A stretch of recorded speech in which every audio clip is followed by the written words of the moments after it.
Bienvenidos.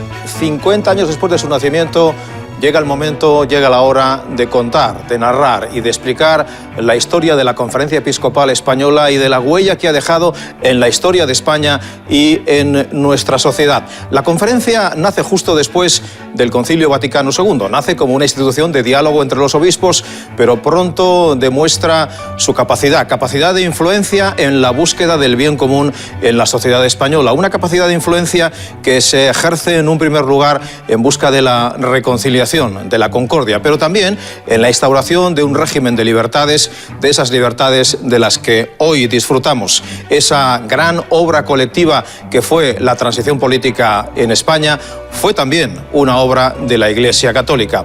La historia de la conferencia es la historia de España en estos 50 años y es también la historia de una institución que nació para servir y que, sirviendo a la Iglesia Católica, sirviendo a los católicos, ha contribuido también a un servicio a los españoles, a la paz y a la concordia de la sociedad española.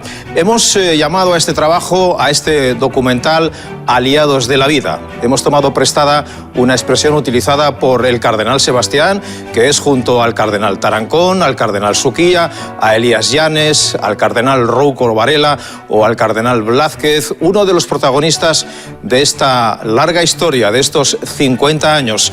La Conferencia Episcopal ha desarrollado un trabajo hacia dentro de la Iglesia y un trabajo también hacia afuera. Ha trabajado en la orientación espiritual de los católicos y de los españoles durante este medio siglo. Ha contribuido a humanizar con sus documentos y con sus tomas de posición la sociedad española. Ha hecho un enorme trabajo en la defensa de los derechos fundamentales de la persona. Un trabajo que se resume en esa expresión: Alianza por la Vida, una alianza en la que los obispos contribuyen al bien común, al bien de la sociedad española. La conferencia ha estado en todos y cada uno de los grandes momentos de la historia de España de estos últimos 50 años, desde aquel ya lejano 1966.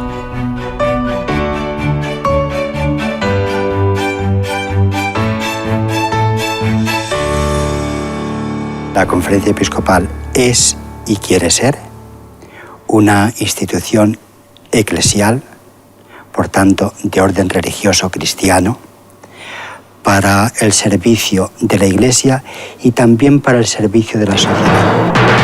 Diálogo, comunión de las iglesias y colegialidad episcopal fueron notas del Concilio Vaticano II que se clausuró el 8 de diciembre de 1965. La idea de las conferencias fue inspirada por la experiencia de las iglesias ortodoxas. El 1 de marzo de 1966 se constituye la Conferencia Episcopal Española, con su primer presidente, el cardenal Quiroga Palacios, arzobispo de Santiago de Compostela. Nace en la cultura de diálogo del concilio para dar respuesta a problemas cada vez más complejos que plantea la misión de la Iglesia. Llega el diálogo en un tiempo turbulento. Estamos en el año 66, es decir, ya vamos a entrar en la parte final del franquismo. Entonces la jerarquía de la Iglesia y los que están llegando obispos y desde luego ya los sacerdotes desde hacía por lo menos 7 u 8 años antes, habían salido nuevos sacerdotes que no habían vivido la guerra. Entonces esto había cambiado mucho las cosas.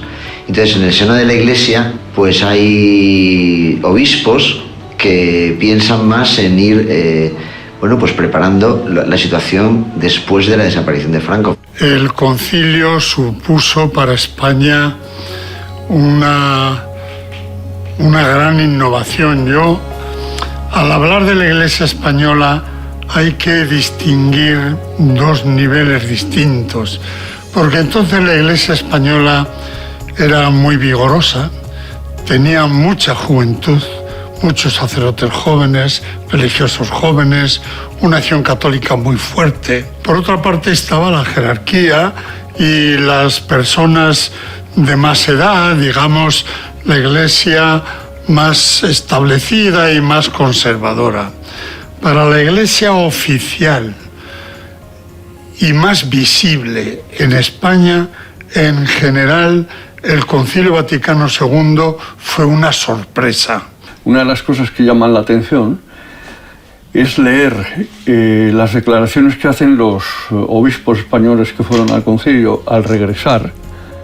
Por ejemplo, el don Marcelo González, que son enormemente optimistas, ¿eh? O sea, ellos tienen la sensación de que allí se ha propuesto una renovación que les ilusiona extraordinariamente. Yo creo que ese es el sentimiento dominante. Están conviviendo en ese momento, y no pacíficamente, una iglesia muy contenta, entusiasmada con lo que ha significado el concilio, y una iglesia absolutamente desconcertada, que teme tres cosas como al diablo. Una, que sus laicos, la acción católica fundamentalmente, se metan demasiado en política y creen problemas para ellos y para el régimen de Franco. Dos, el tema de los sacerdotes. Los sacerdotes en toda la Iglesia Católica quedan desconcertados, digamos, también por lo que ha significado el Vaticano, pero al mismo tiempo con una esperanza enorme. En el concilio se han decidido cosas que al franquismo o al régimen no le gustaban mucho, como el tema de la confesionalidad del Estado, la libertad de conciencia, la libertad religiosa, que era algo que Franco no lo veía. Bueno, es que Franco yo creo que no lo entendía. O sea, Franco cuando se empieza a ver las consecuencias del concilio, y esto que la aplicación del concilio será bastante más tardía, incluso después de su muerte, pero las decisiones del concilio, Franco empieza a pensar que algo está pasando mal, porque él ha hecho mucho por la Iglesia, él tiene la conciencia que ha hecho muchísimo por la Iglesia, la ha salvado de la aniquilación en la guerra civil, y entonces pues parece que siente que no sé si es muy fuerte, a lo mejor decir la palabra traicionándole, ¿no? Desde el final del concilio, la Iglesia comienza a tomar distancia con el régimen. La Iglesia quiere desarrollar su misión en un Estado no confesional. Y hay un protagonismo de primerísimo orden por parte de la Conferencia Episcopal, en la que se dio para eso un lento cambio dirigido desde Roma, yo creo que personalmente por Pablo VI, un cambio paulatino. Se fueron introduciendo obispos que tenían una idea muy clara de la necesidad del cambio, y surgió la persona para el propio Pablo VI idónea, por lo menos la que consideró mejor en aquellos momentos, que fue Tarancón. Franco en general nunca quiso mantener pulsos con la Iglesia Católica. Le decía a sus colaboradores más próximos que la carne de cura es indigesta, ¿no? Es difícil de digerir. Y desde luego, no solo por la cuestión de la táctica política, sino por sus propias convicciones personales. Cuando termina el Concilio Vaticano II, en el documento sobre los obispos, la Iglesia Católica pide a los estados que tuvieran por privilegio el poder intervenir en el nombramiento de los obispos, que renuncien al privilegio. El Papa Pablo VI le escribe una carta personal a Franco pidiéndole que renuncie al privilegio de intervención y de presentación. La carta del Papa la conocimos. Franco, como buen gallego, se tomó su tiempo. Y era frecuente que desde la política se interpretara los pronunciamientos de la Iglesia, de la conferencia episcopal o las homilías de algunos sacerdotes, se interpretaran como ataques al gobierno, como ataques al régimen. Eso podría ser un efecto, digamos, secundario, pero en la mayoría de la Iglesia lo que nos movía no era atacar al gobierno.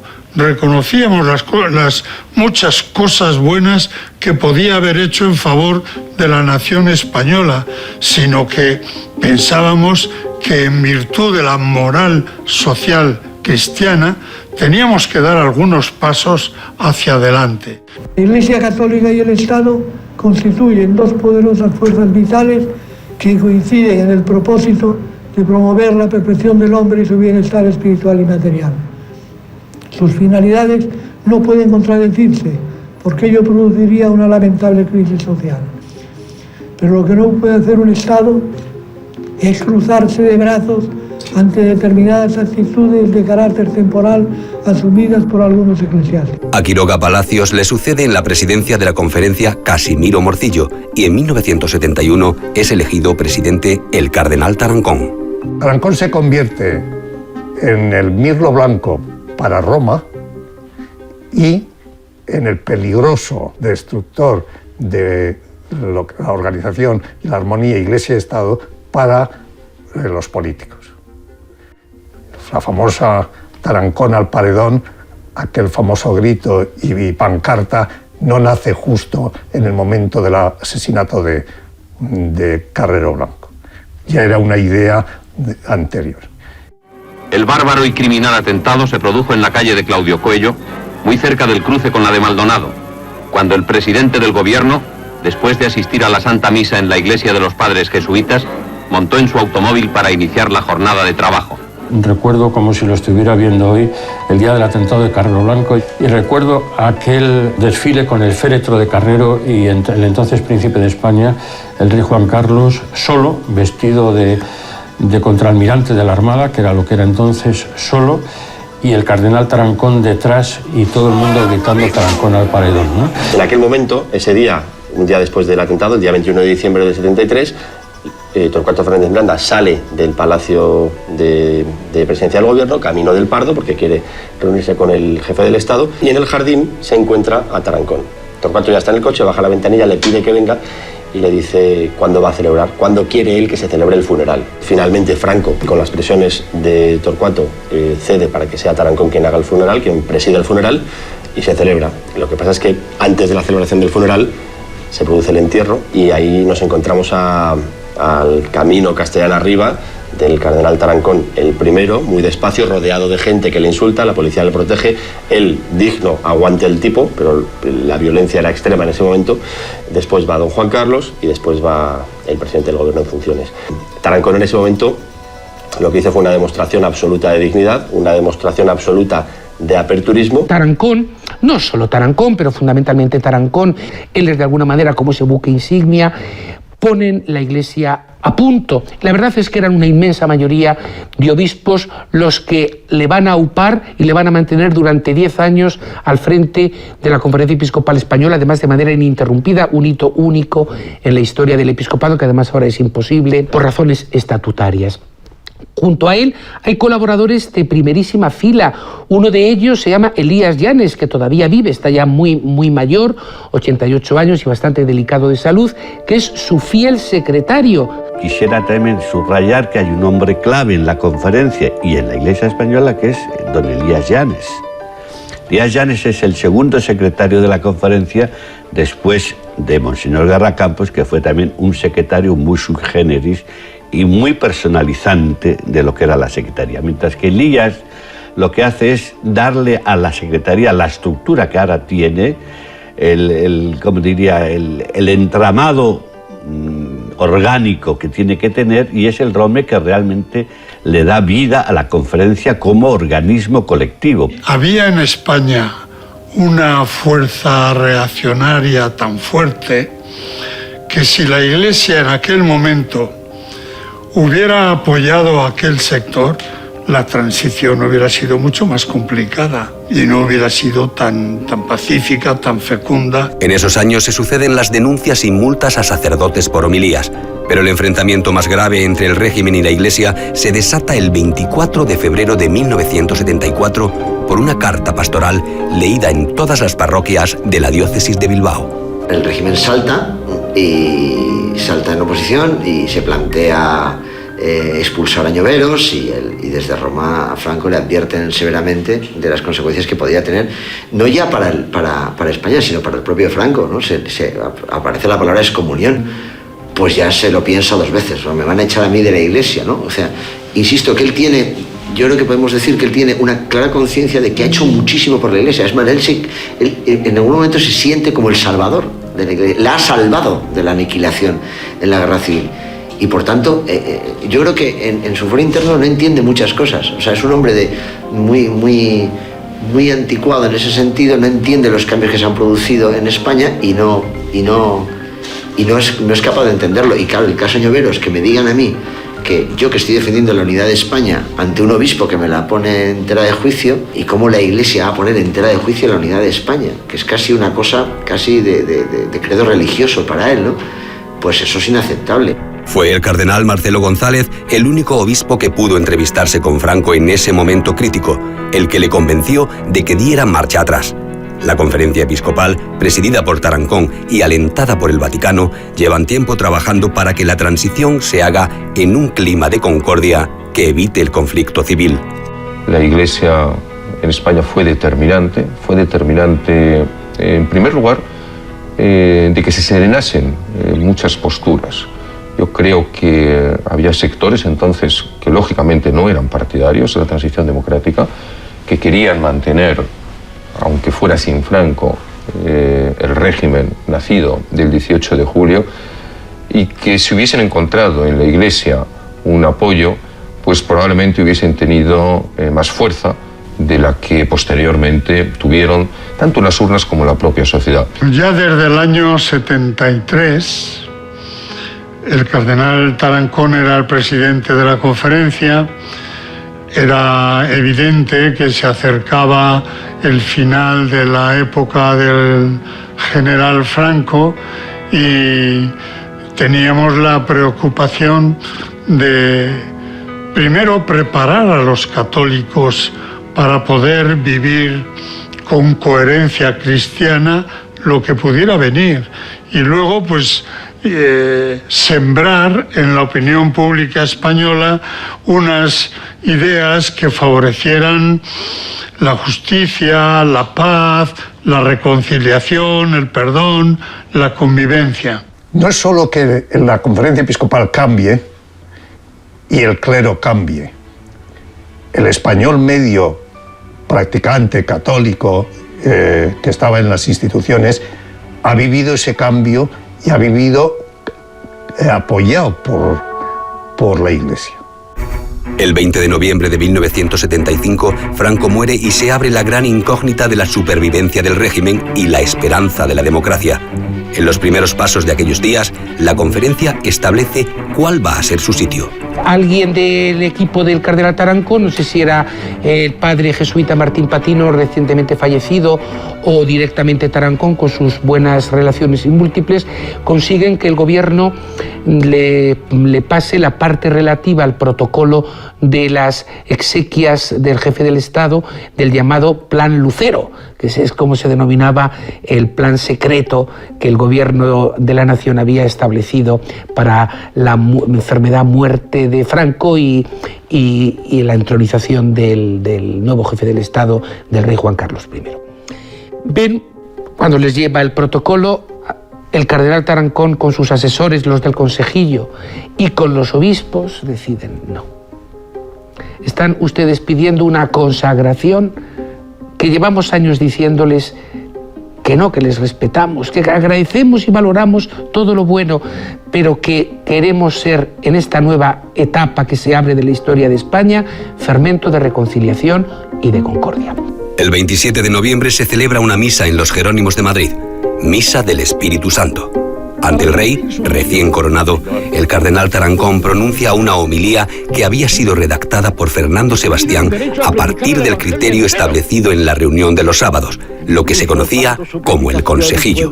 El cardenal quiso constituir un pequeño consejillo de 4 o 5 personas que le ayudaran a él a ir elaborando el diagnóstico de la situación y clarificando las tomas de posición, las declaraciones, las intervenciones que él tuviera que hacer.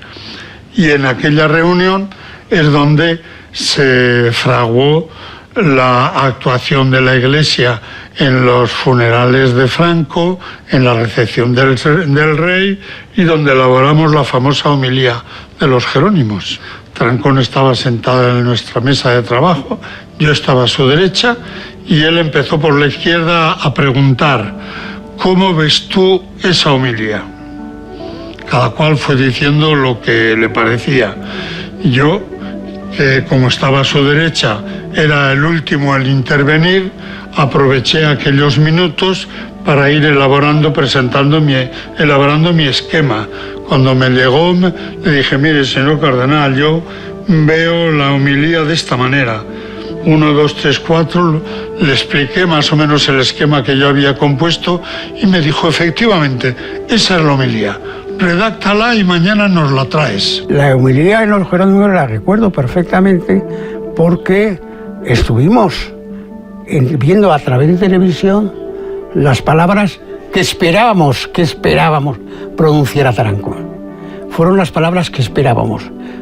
Es decir, los demócratas aguardábamos las palabras y Tarancón confirmó las expectativas que teníamos. ¿Sabe la Iglesia que la predicación de este evangelio puede y debe resultar molesta para algunos, para los egoístas, pero que siempre será benéfica para los intereses del país y la comunidad?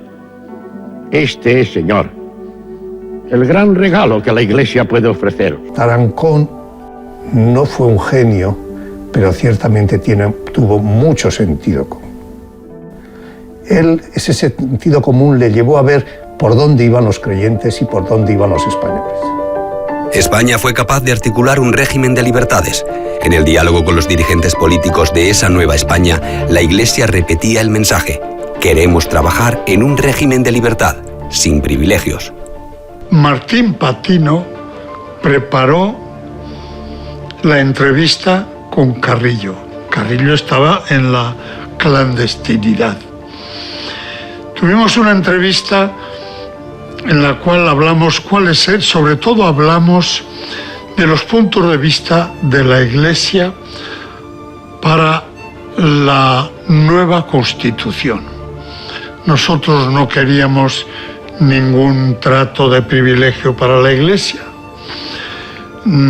Tampoco queríamos ninguna sombra de Estado confesional. En el primer gobierno de la monarquía se suprime el derecho de presentación que daba a la jefatura del Estado la última palabra en la elección de los obispos.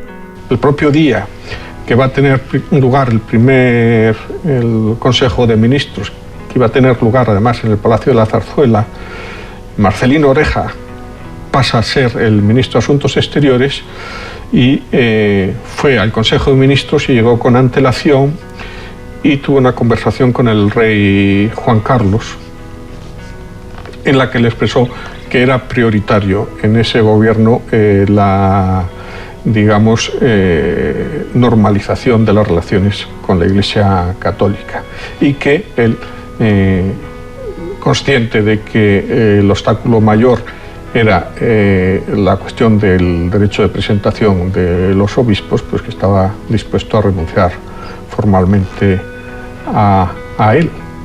Y se aborda la redacción de los acuerdos entre la Iglesia y el Estado. De aquella comisión que los preparó, solo queda un protagonista. Ha sido la gran experiencia, diríamos, de mi vida.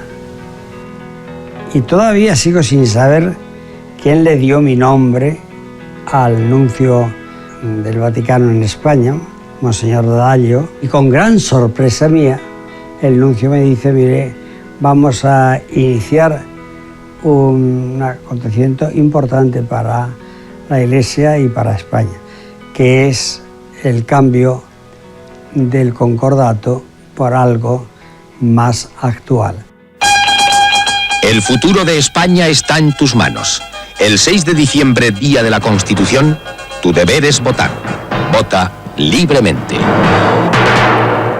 No hubo ningún pronunciamiento de la Conferencia Episcopal oficialmente ni a favor ni en contra de la Constitución. Fueron muchas personas las que se fueron manifestando. Hubo algunos obispos que se manifestaron en contra de la Constitución, la mayoría se manifestaron a favor de la Constitución, porque aunque no se nombraba explícitamente a Dios, como suelen hacer casi todas las constituciones, por lo menos se reconocía la legitimidad de la Iglesia, la libertad de la Iglesia, y en los derechos del catálogo de derechos de los ciudadanos se reconocían muchos elementos de la doctrina social cristiana. La democracia estaba dando sus primeros pasos, a veces tanteos. y hay intentos de crear en España un partido católico, al modo de la democracia cristiana italiana. Yo creo que fue un acierto el que no hubiese una fuerza democristiana, porque eso tendría, sin duda, para los que somos católicos, un factor positivo, pero tendría un efecto negativo, y es que excluiría en primer lugar a los muchísimos cristianos que hay en España, que sin embargo no se identifican con una ideología liberal conservadora, con una ideología de centro-derecha, sino con ideologías más cercanas a la izquierda. Le decía yo a don Gavino, decía, yo no sé por qué os habéis empeñado vosotros en meteros en este asunto. Dice, no, si nosotros no hemos dicho que no haya un partido cristiano, que no, sino que que la Iglesia no tiene partidos. Aunque se llame cristiano, no es nuestro partido, ni el Partido Socialista Alemán es tan no cristiano. Y a lo mejor de eso tienen que aprender aquí también. Habemus papam, cardinalem Wojtyła. A Pablo VI le sucede un papa, el primero no italiano desde Alejandro VI, de feliz memoria española, Juan Pablo II. Le sucede un papa polaco que ha vivido la fuerza de una iglesia enfrentada a la política. Una iglesia que ha tenido una identidad clarísima y precisamente eso le ha dado fuerza en su enfrentamiento a la política. Pero una identidad clarísima que también ha tenido como coste el que no han aceptado o les ha costado mucho aceptar el Vaticano II, porque le sucedía algo parecido a los obispos polacos, a lo que le pasaba a Franco y a sus ministros, que el Vaticano II no respondía a lo que ellos pensaban. Pensaba que España era en la punta oeste de Europa, lo mismo que Polonia era en Europa Central. Y o él la tenía o alguien le dijo que España tenía que jugar en este momento el mismo papel que había jugado la Iglesia frente al Partido Comunista. Eso.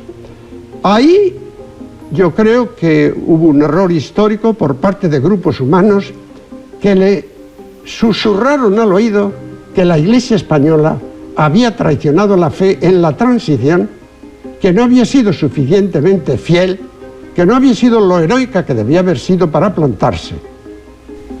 Y a partir de ahí hay ciertas remorosidades o ciertas decisiones que no son objetivas. En agosto de 1982, la Congregación para los Obispos comunica a las conferencias episcopales que el Papa tiene intención de erigir al Opus Dei como prelatura personal. Eso suponía un estatuto jurídico al margen de la autoridad de los obispos. Y había un temor, el temor de que la figura jurídica de prelatura favoreciera una incomunicación entre una especie de cobertura entre las personas y las actividades del Opus Dei y la autoridad y el ministerio de los obispos. El Papa nos dijo, el Opus Dei es una realidad que está en la Iglesia, promovida por el Señor y que nosotros tenemos que aceptar. Teníamos que ofrecerle alguna figura jurídica y nos ha parecido que la más adecuada es la de prelatura personal. Yo estoy seguro de que cuando ellos se vean bien situados en el conjunto de la Iglesia, las relaciones entre los obispos y el Opus Dei serán más fáciles. A mí me pareció aquello una clarividencia de un hombre de gobierno que mira las cosas a largo plazo y bueno, nos volvimos satisfechos de nuestra gestión y sin más preocupaciones.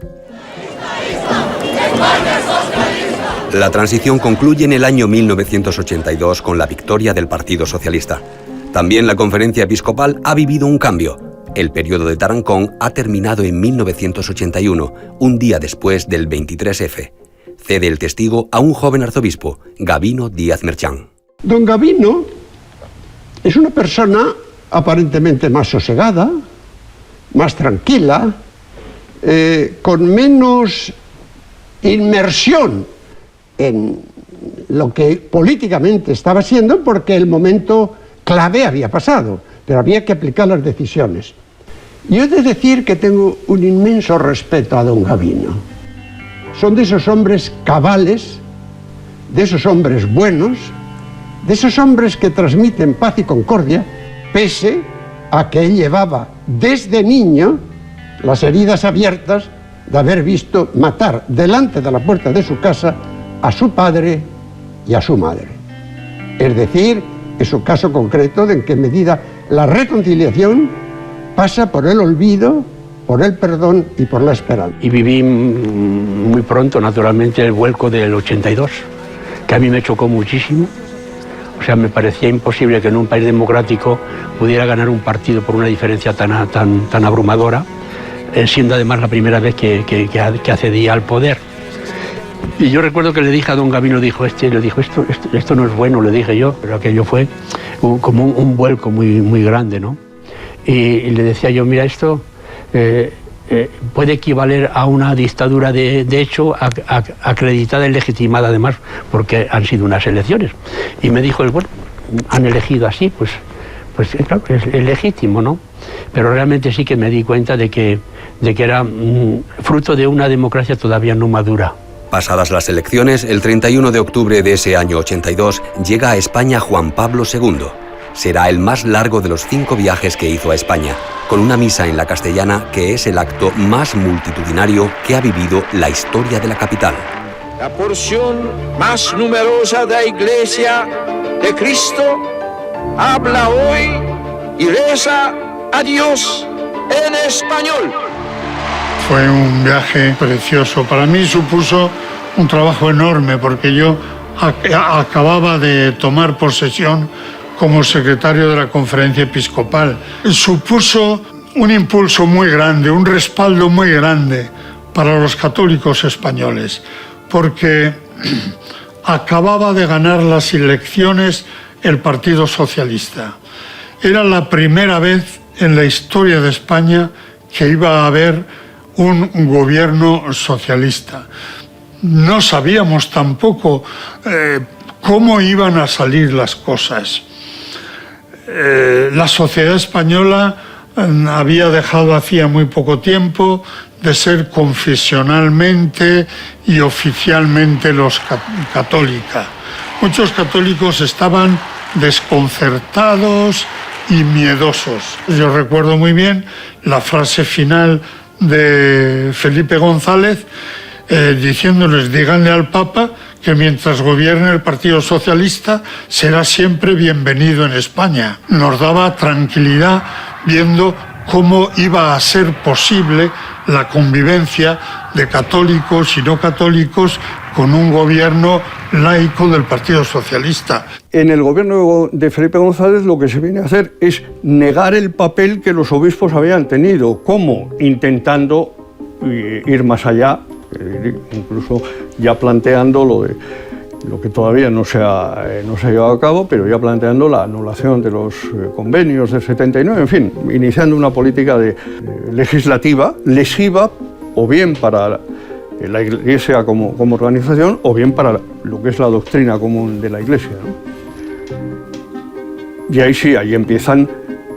Hombre, yo creo que lógicamente hay una serie de obispos que sencillamente tienen las ideas claras como católicos, no como ni franquistas, ni de derechas, ni nada, sino estoy pensando en Suquía. Ya una colaboración estrecha con él como obispo auxiliar suyo hasta el año 83, cordial, honda, en el que yo pude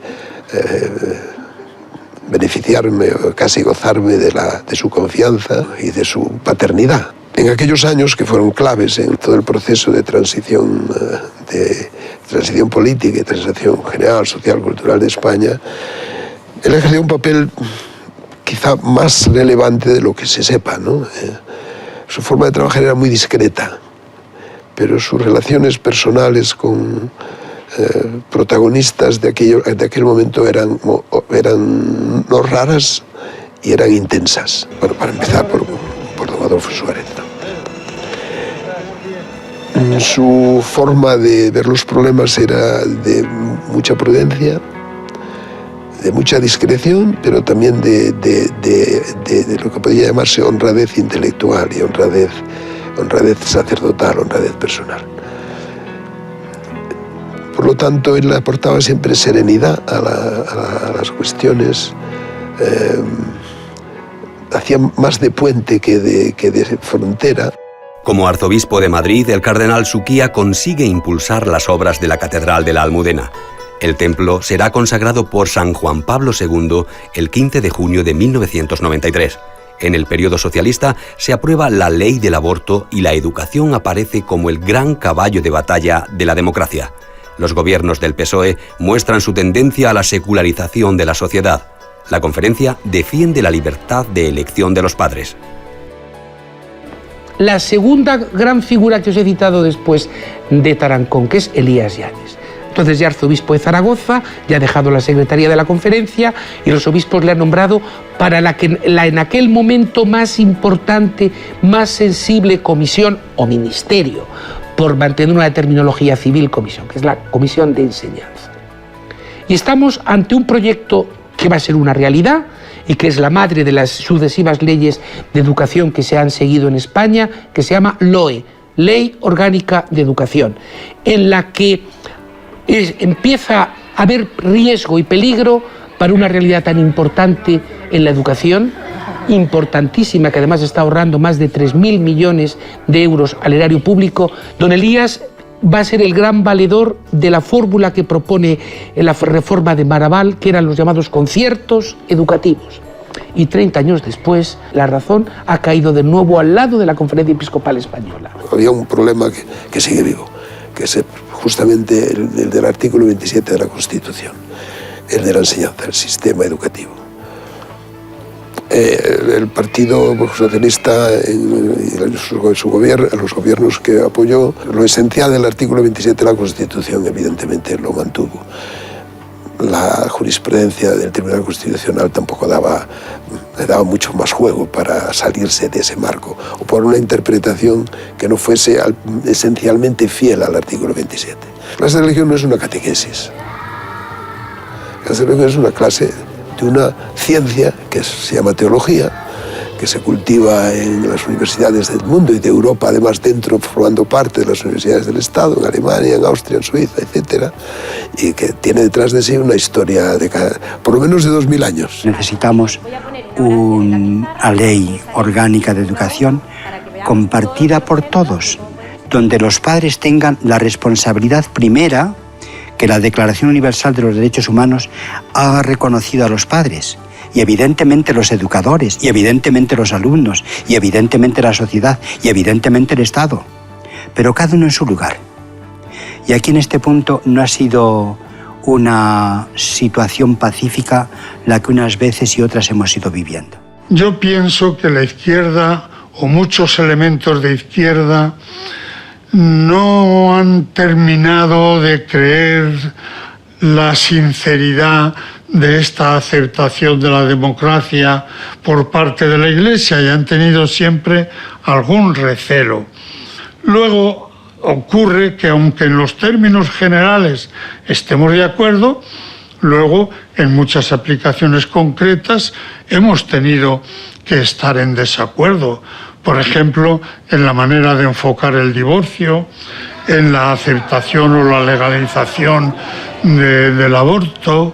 Bueno, en cualquier ley que tenga una cláusula de injusticia, de no respeto a la vida, de no respeto a los derechos de algún grupo humano, la Iglesia tiene que estar en contra. Pero eso no niega la anuencia de conjunto en el volumen y en el conjunto de la transición. En este medio siglo, España ha vivido 5 viajes de Juan Pablo II y 3 de Benedicto XVI. El más significativo de Benedicto fue en julio de 2006 para clausurar el 5º Encuentro Mundial de las Familias, que reunió a más de 1 millón de fieles de todo el mundo en Valencia. Allí le recibió su arzobispo Agustín García Gasco, que siendo auxiliar del cardenal Suquía, había sido secretario de la conferencia entre los años 1988 y 1993. Fue el periodo en que se aprobaron los catecismos oficiales de la conferencia, viajes de los papas que han impulsado los planes pastorales. 2 de esos viajes han sido grandes citas mundiales con los jóvenes. Me nacen de verdad con las Jornadas Mundiales de la Juventud, con el marco organizativo e inspirador de las mismas es Santiago. Incluso el lenguaje ulterior, la terminología ulterior de las jornadas está impregnada de santiaguismo. Es muy curioso, por ejemplo, comparar dos datos. El año 1962, Año Santo, que es el año en que termina la visita del Santo Padre de Juan Pablo II a España con la visita a Santiago el 9 de noviembre. El número de compostelas que se expidieron no llegó a 700, todo el año. El año 1993, 4 años después de la JMJ, fueron 160 y pico mil. En fin, eso demuestra que haber elegido Santiago como lugar de la jornada mundial, de la primera gran jornada mundial de la juventud por parte del Santo Padre Juan Pablo II, fue con una intención clarísima de evangelización, de diálogo, iglesia, jóvenes, papa y jóvenes, que ha dado un fruto enorme, aunque pueda fenómenos de ahora, digamos, enturbiarlo, o más que enturbiarlo, recubrirlo y oscurecerlo, pero en el fondo sigue vivo, ¿no? Y lo veremos este verano en Cracovia, si Dios quiere, ¿no? Cómo funciona ese feeling, ¿no? Otra cosa fue lo de Madrid del año 2011. Yo creo que lo del año Madrid 2011, la valoración del Santo Padre no fue tanto en relación con España, sino con la Iglesia Universal. Desde Madrid se puede organizar la JMJ con una proyección europea que casi es difícil que pueda hacerse desde otro lugar de Europa, y una proyección americana, sobre todo sudamericana, muy grande. La conferencia también ha tenido momentos de debate intenso, de discrepancias sobre la posición común en asuntos fundamentales para la convivencia. Y uno de ellos, a mí me toca en primera persona, como jefe de prensa entonces, es cómo situarnos ante una realidad que se llamaba, en concreto, Pacto Antiterrorista. Año 2001, año 2002. No fue comprendida la postura de la Iglesia. Nosotros, ¿cómo que no queremos aislar al terrorismo? Con todas nuestras fuerzas, pero nosotros no somos parte política, no somos parte sindical, no somos una institución que tenga que sumarse necesariamente a un pacto o no. Nosotros tenemos otro trabajo que realizar. De hecho, cuando el pacto antiterrorista es planteado a la Conferencia Episcopal Española, estamos hablando de febrero, enero de 2001, los obispos en una reunión de su comisión permanente del 15 al 20 de febrero de 2001 se niegan a firmarlo y se organiza Parda. Pues se lanzaron contra nosotros toda suerte de improperios, acusándonos de tibieza a la hora de condenar el terrorismo, acusándonos de corporativismo para, de alguna forma, defender a los obispos vascos. Y bueno, pues yo creo que la acusación era injusta. Nosotros no suscribimos el pacto antiterrorista, pues porque nuestro papel es otro. Nuestro papel, nosotros podemos luchar, colaborar en la lucha contra el terrorismo de otra forma, rezando, por ejemplo, y desde luego formando a nuestro pueblo. Así hay montones de documentos muy valientes, tengo que decir, y muy claros, mucho al alcance del pueblo sencillo, donde los obispos españoles condenamos sin restricciones mentales y sin reservas esta lacra social que por fortuna y gracias a Dios ha desaparecido. Y en el año 2002, el año anterior, la conferencia publicó el documento más importante sobre este asunto, que es un documento de la Asamblea Plenaria, publicado en el año 2002, que se titula Valoración moral del terrorismo en España, de sus causas y de sus consecuencias. Es un documento muy completo, muy relevante, aprobado prácticamente por unanimidad en la Asamblea Plenaria, solo con 8 votos en contra de 80 votos. El terrorismo ha ido unido al nacionalismo, a un nacionalismo extremo. No es lo mismo nacionalismo que terrorismo. Pero el terrorismo en España, según este documento de los obispos, ha ido ligado a un nacionalismo radical y además de corte marxista, y eso quedó claro en ese documento. Mientras estuve yo en Pamplona como arzobispo, ocurrieron 8 atentados. De los 8 atentados, yo tuve que presidir 4 funerales. La conclusión que yo saqué como más inmediata era que realmente no se percibe la inhumanidad del terrorismo mientras no se trata directamente con las víctimas.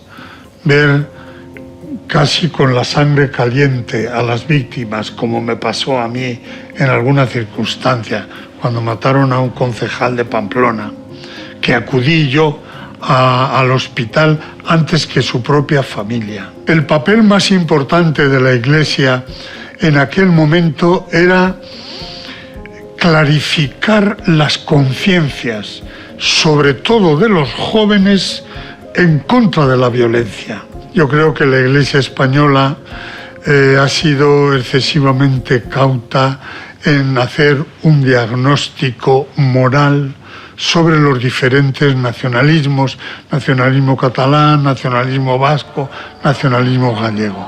Hay razones morales para poder asumir un programa nacionalista y separatista en la España de hoy. Yo creo claramente que no.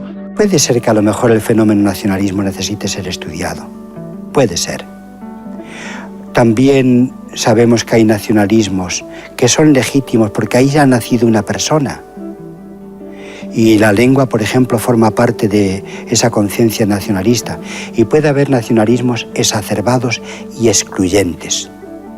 Nacionalismos exacerbados y excluyentes, no. Puede ser el nacionalismo una forma de vivir la persona y la familia tranquila, sosegada, y también puede ser una forma que justifique exclusiones. Yo recuerdo, estando en la diócesis de Bilbao, lo que una señora muy mayor, al terminar una celebración de confirmación, ya pude yo tenerla en euskera. Y entonces ella entró en la sacristía, una persona mayor, se ve que hablaba en castellano con dificultades, y me dijo, dice, señor obispo, yo le agradezco tantísimo a usted porque hoy he podido rezar el Padre Nuestro en la lengua en que me lo enseñó mi madre. Y a mí me decía un sacerdote, dice, tú no sabes lo que es ser párroco aquí, porque mira, tienes en el cartel de anuncios que hay un anuncio que han puesto de una cosa que está organizada, y llega un grupo y dice, ¿qué hace aquí esto? Pues te lo arrancan y te ponen el suyo. Viene el siguiente, te lo quitan. Bueno, pues esta es la situación que tienen a veces estos obispos o estos pastores en una parte de nuestro país en que hay una fracción de la sociedad, hay una dificultad grande de entendimiento entre los grupos, y el cura o el obispo tiene que ser bálsamo de unión entre todos y claro, no puede fácilmente condenar, porque no siempre se ven las cosas como las podemos ver a distancia. Y en ese sentido, ahí siempre tenemos dificultad de la comprensión que puedan tener de una situación o de un acontecimiento los obispos que están en el lugar donde está el conflicto, de los que estamos más lejos y lo vemos con otra categoría, ¿no? En estos 50 años, la conferencia ha alimentado la vida religiosa y moral de las personas, ha humanizado la convivencia, pronunciándose sobre asuntos sociales urgentes como la pobreza y la exclusión. En 2001, el arzobispo de Madrid pide que se trate con justicia a los inmigrantes. Ha sido una constante de nuestra tarea pastoral en Madrid, desde Madrid. Yo quiero también reconocer la gran labor que desarrollaba en los años 70, sobre todo en los 80, en mis años de arzobispo de Madrid, la delegación episcopal de la pastoral de la inmigración, con la que trabajamos intensamente, sin interrupción, año tras año, ¿no? Siendo ya sensibles al fenómeno de una inmigración que no alcanzaba las proporciones que después alcanzó ya en el tercer milenio, ¿no? En la primera década de los años 2000, y donde efectivamente el problema de la estabilidad humana, personal, pasaba por la agrupación familiar y pasaba por un estatuto jurídico claro, respetuoso de los derechos fundamentales de los inmigrantes. Me siento orgulloso del papel que ha representado la Iglesia ante la crisis aquí en Andalucía, en esta diócesis de Sevilla. Yo estoy seguro de que si no hubiera sido por nuestras cáritas diocesanas, por nuestras cáritas parroquiales, por el compromiso de los religiosos y religiosas en las periferias, en los barrios, en los apostolados de fronteras, si no hubiera sido también por las hermandades y cofradías, si no hubiera sido por todas estas instituciones de Iglesia, yo no sé si en Andalucía no habría habido un estallido social porque mucha gente no habría podido comer. Si no fuera por el concurso de la Iglesia Católica, el Estado no tendría capacidad para atender a muchísimas necesidades sociales y de servicios públicos esenciales, incluida la educación, que si en estos momentos gozamos de ello los ciudadanos españoles, es como consecuencia de esa labor de la Iglesia. Desde el viaje de Juan Pablo II, la Conferencia Episcopal ha elaborado 9 planes pastorales que marcan el trabajo conjunto de los obispos. A raíz del viaje tan fecundo del Papa Juan Pablo II, el año 82, es como comienzan poco a poco los planes de la Conferencia Episcopal. Por ejemplo, hubo un documento que fue muy importante como cuestionamiento por parte de la Conferencia Episcopal después del viaje del Papa, viendo la situación que estábamos viviendo. De cara al futuro, hubo entonces un documento que fue señero, se titula Testigos del Dios Vivo. Marcó un futuro con mucha claridad. Después han ido viniendo otros planes de la Conferencia Episcopal. El último, por ejemplo, lo aprobamos hace poco, no llega siquiera a un año. Entonces, en que queremos en esos planes indicar unas cuantas de prioridades. Haciendo conferencia, en contraste de unos y otros, vamos poco a poco descubriendo. Pero incluso más allá de los planes pastorales, por ejemplo, hay algunas cosas que han sido muy importantes en la conferencia, que no se hubiesen podido hacer sin la conferencia. Por ejemplo, una cosa de la que todos los católicos disfrutan y lo hacen sin saber muy bien de dónde procede, más que los que tienen obligación de saberlo, pero la liturgia en español. Cuando la Conferencia Episcopal empieza a trabajar, hasta ese momento la liturgia era en latín. Entonces, la creación de los libros litúrgicos en español, del misal, cómo se dice la misa en español ahora, quién ha determinado cómo se traduce eso, de los leccionarios, todos los leccionarios que son absolutamente nuevos de los años 70, todo eso fue un trabajo muy importante que se ha hecho, un trabajo importante para la lengua española, porque lo que se oye en las 25.000 iglesias de España, continuamente, en todas las cosas, en todos los actos litúrgicos, en todas las fiestas familiares, en las misas dominicales, en los funerales, cómo se rezan los salmos, cómo se lee el Evangelio, pues eso fueron todo decisiones de la Conferencia Episcopal. Hemos publicado, con motivo de estos 50 años, los 2 tomos ya hasta el 2015, con lo cual hay la colección entera de todos los documentos de la Conferencia Episcopal. Y bueno, pues son una serie de tomos, 6-7 tomos, pues que expresan lo que la Conferencia Episcopal ha dicho. Como doctrina, como iluminación de las situaciones, hay detrás la animación de una vida pastoral, que va desde el ámbito litúrgico, de pues la liturgia, de la renovación litúrgica en España, de los misales, que va a salir una edición nueva del misal romano en lengua española, hasta bueno, pues lo que es la Biblia de la Conferencia Episcopal Española, hasta pues los leccionarios para la proclamación de la palabra de Dios. Desde ahí pues hay todo un conjunto de actividades, el ámbito de la pastoral de las migraciones, la presencia, yo que soy hijo de migrante, de las misiones católicas, sobre todo en Europa. Ahora, ¿qué hace la Iglesia? Levantar la voz, el tema de los refugiados, para preparar y mover en España una concienciación y sobre todo lo que se nos pida de acogida. Desde ahí, pues al ámbito de la pastoral obrera, la pastoral de la salud en los hospitales,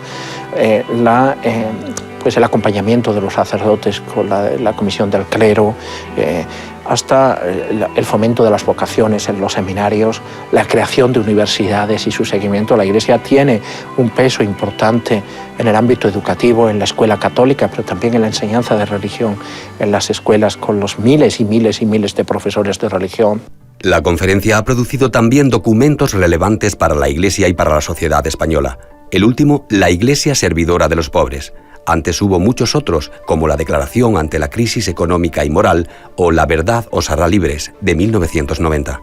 Este documento fue muy preparado, está muy bien escrito, no solo toca los problemas que cada uno, al leer el documento, podemos identificarnos, ver que aquellos problemas efectivamente eran entonces problemas para la sociedad y para la Iglesia y continúan siéndolos. Pero es un documento que nos ayuda a entrar en la verdad y la verdad de cara a una existencia en sociedad firme, no cuarteada, no vacilante, no movediza.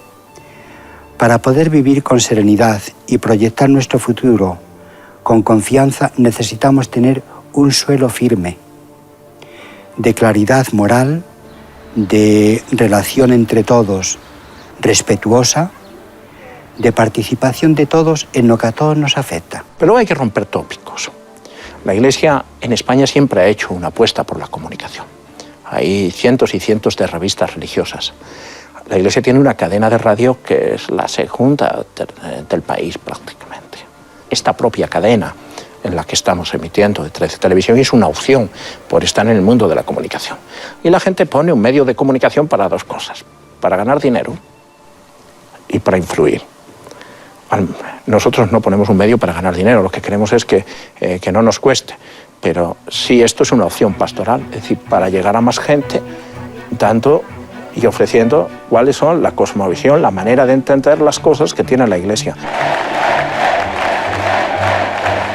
Los años del gobierno de Zapatero, España asiste a una ofensiva laicista sin precedentes. Son años en los que vemos a obispos en las manifestaciones a favor de la vida o contra la ley que permite el matrimonio homosexual. El propio don Antonio Rouco, le he leído también y le he oído. Es un hombre sencillamente que ha dicho: hasta aquí hemos llegado, porque no puedo pasar de aquí como obispo, y como cristiano simplemente no puedo aceptar lo que ustedes me están diciendo.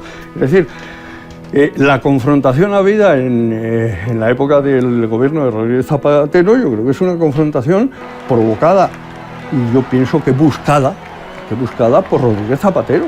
Y bueno, es que se han convertido en reaccionarios.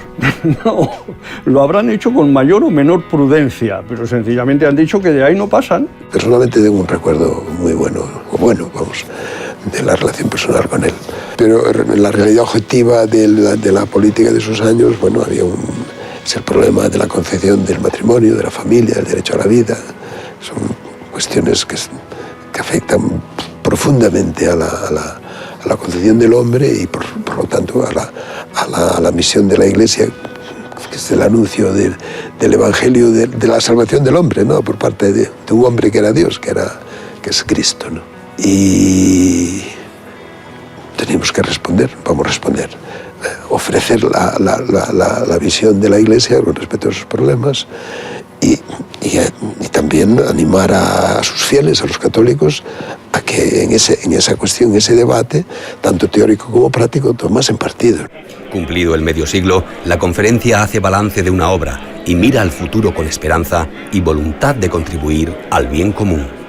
Hay ahí un magisterio moral permanente que se ofrece a todos los españoles, creyentes y no creyentes, y del cual cada uno acepta o recoge lo que le parece bien, pero siempre en favor de la justicia, de la rectitud, de la paz, de la convivencia y del bienestar para todos. Yo creo, efectivamente, que se ha hecho marca, yo creo que es muy importante porque aquí nos tenemos todos mucho lío, porque la estructura eclesial es complicada, es muy complicada.